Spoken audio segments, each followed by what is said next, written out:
అందరికీ నమస్తే అండి. కార్తికేయ ఆస్ట్రాలజీ యూట్యూబ్ ఛానల్లో ఉగాది రాశి ఫలితాలు 2026 మీనరాశి వాళ్ళకి ఎలా ఉంటుందనేది చూద్దామండి. ఇక్కడ ప్రధానంగా మీనరాశి వాళ్ళు ఆల్రెడీ ఏలినాటి శనితో కొంచెం ఇబ్బంది పడుతున్నారండి. వీళ్ళకి ఇబ్బంది అంటే ప్రధానంగా ఇప్పుడు వచ్చేది కాళ్ళకు సంబంధించిన ప్రాబ్లమ్స్ కానీ ఎక్కువ మనశ్శాంతి అనేది ఉండదండి. మానసికంగా చాలా ఇబ్బంది పడుతూ ఉంటారు.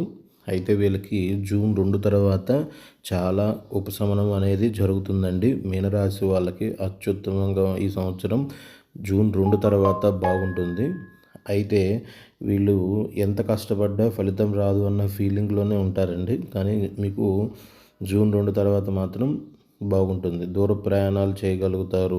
మీకు కావాల్సినటువంటి సంతానం కోసం చూసే వాళ్ళకి సంతానం కలుగుతుంది.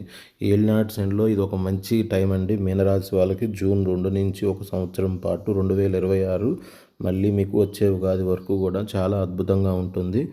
మీరు అది దానికి ఉపశమనం అయితే మీకు దొరుకుతుందండి ఏలినాటి శని నుంచి.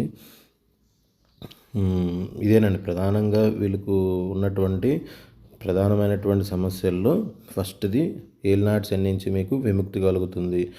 జూన్ 2 తర్వాత సంతానం కలుగుతుంది, లాభాలు వస్తాయి. నిదానంగా జరిగినా కూడా అంతిమంగా మీకు మంచి ఫలితం అనేది రావడానికి అవకాశం ఉందండి.